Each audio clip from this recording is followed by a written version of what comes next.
All right, we're looking at the economic calendar for this morning, and it was a PPI number, high impact 8.30 for the dollar. And later on, Fed Chair Powell was scheduled to speak.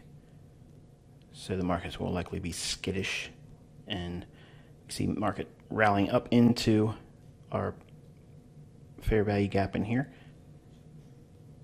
And it should be a run up into that next level of buy side liquidity, extending that breaker out using the initial reaction to that. Now that short-term buy side liquidity was taken out in the fair value gap, and now we're seeing the short-term 5-minute buy side imbalance, sell side inefficiency. It's trading back into that.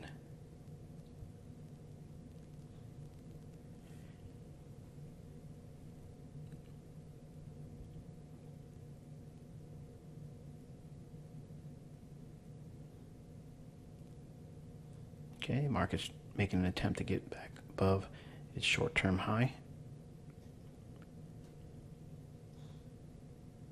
Notice that small little fair value gap on the 5-minute chart still residing in price action. I would like to see that as an opportunity to be a buyer there, because that would be short-term sell-side liquidity on the 5-minute chart with an existing buy-side liquidity pool that's noted on the 15-minute time frame, which is a little bit further inside that breaker that's shown in the blue shaded area on the 15-minute time frame.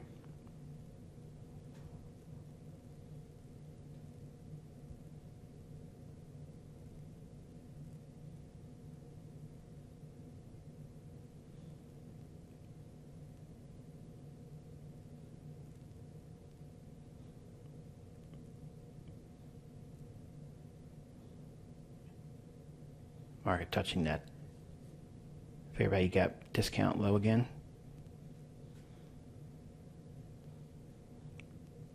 One more attempt to try to go higher.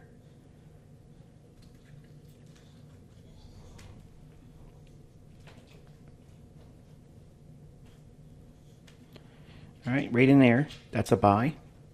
You can see that sell side that's been taken, and the fair value gap on the 5-minute chart has been closed in. Now it's 9:44 a.m. New York time.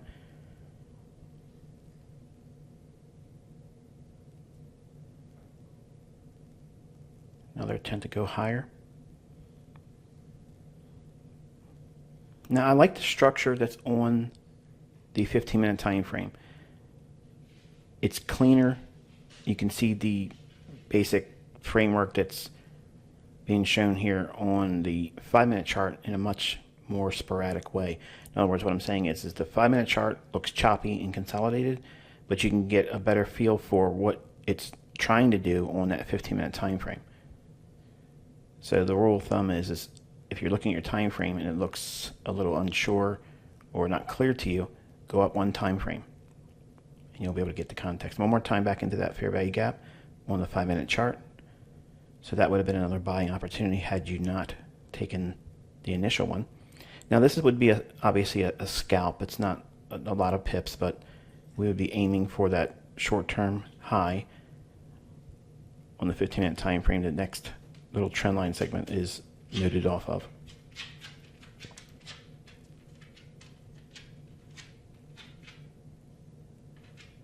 That's Bella in the background tiptoeing.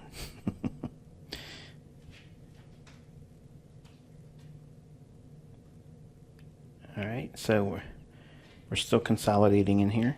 It's approximately 10:30 a.m.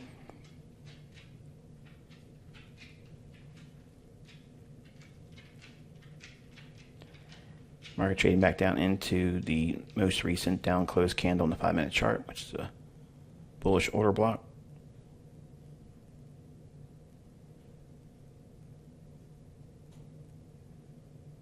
Summer doldrums.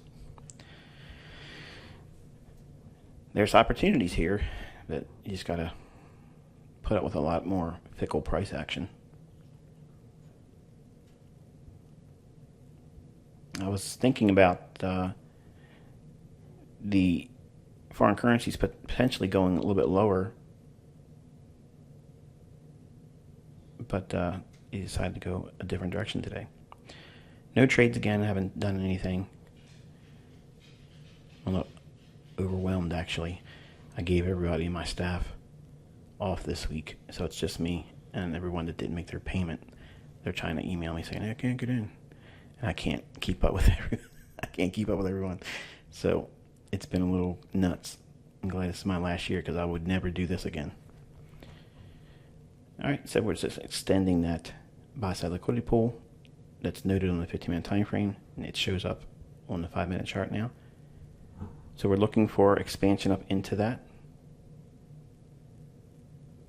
And this is a lot of time compressed, about 8 hours of data being compressed into roughly 15 minutes.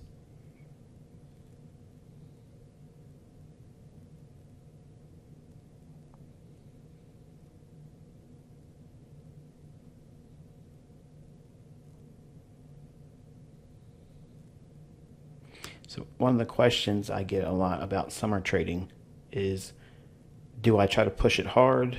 Do I stop trading altogether? What is the normal process for ICT?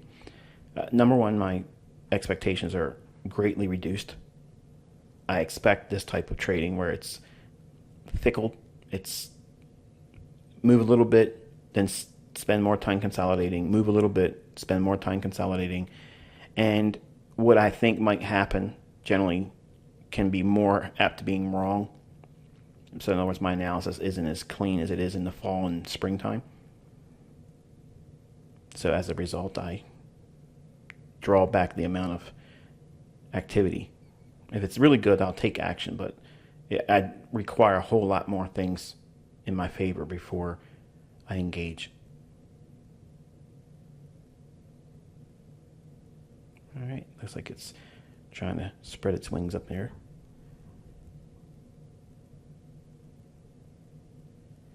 A lot of consolidation.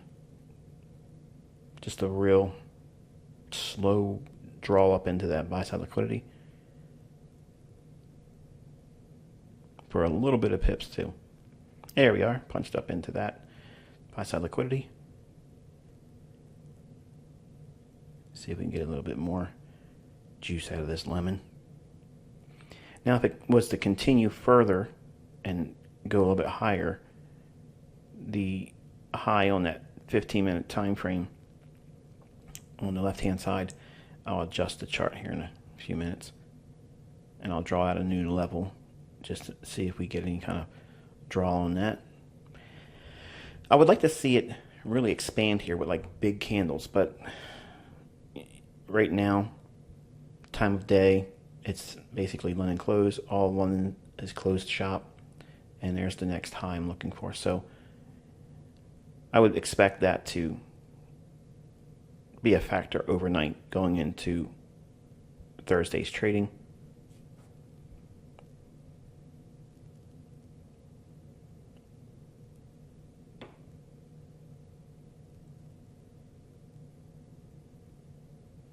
Not a whole lot going on here, but you have something. So we started around that 8:30 time period in consequent encroachment of the fair value gap. You can see that on the 5-minute chart. Market immediately ran on the high impact news on the dollar, ran up into the fair value gap, and then consolidated around the consolidation. Is basically, you can see the 5-minute chart, these two short-term trend lines, that's the fair value gap that you can see clearly noted on the 15-minute time frame on the left side. Notice the consolidation is basically consolidating around that fair value gap. So the fair value gap itself acts as like an equilibrium price point. So it's consolidating around a PD array that you know about. But notice that it's muddy. In other words, it's not real clean, doesn't have a lot of clarity, but it's basically consolidating around that fair value gap. That's what I'm watching. That's what I'm looking at, and why I was basically trusting that it would still reach up into that next buy side liquidity pool, because nothing was indicating that it was likely to go lower at that point, because it's moved up since London, and then started consolidating in New York with a untapped buy-side liquidity pool that's noted that we just swept just recently. But nothing else really stands out on this. It's just a slow draw up into the buy stops on that high on the 15-minute time frame. Now, we are still inside the upper end or premium high of the breaker that's shaded in blue. And go back and watch yesterday's video and you'll see where that's actually anchored.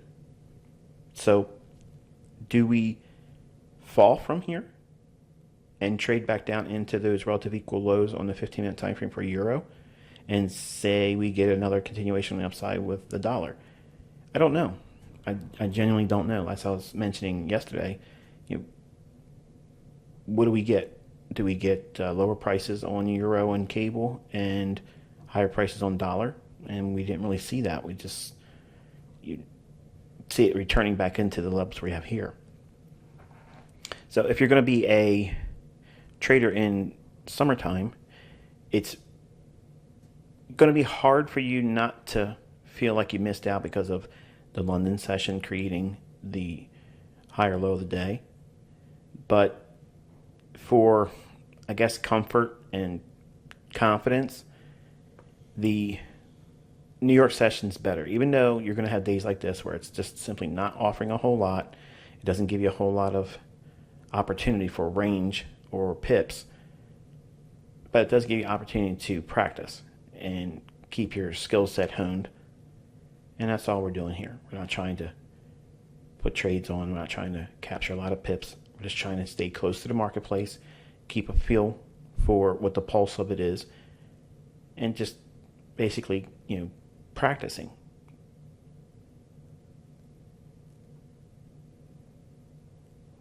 And it doesn't look like there's going to be much more in here. The short-term highs on that 5-minute chart are basically relative equal highs, so it might want to punch up in there one more time. But the time of day now, essentially, going on 3 o'clock almost, dead time. And that, my friends, is going to be it. Not a whole lot to talk about. I know, I'm sorry, but I can only work with what the market gives me. Until I talk to you tomorrow, be safe.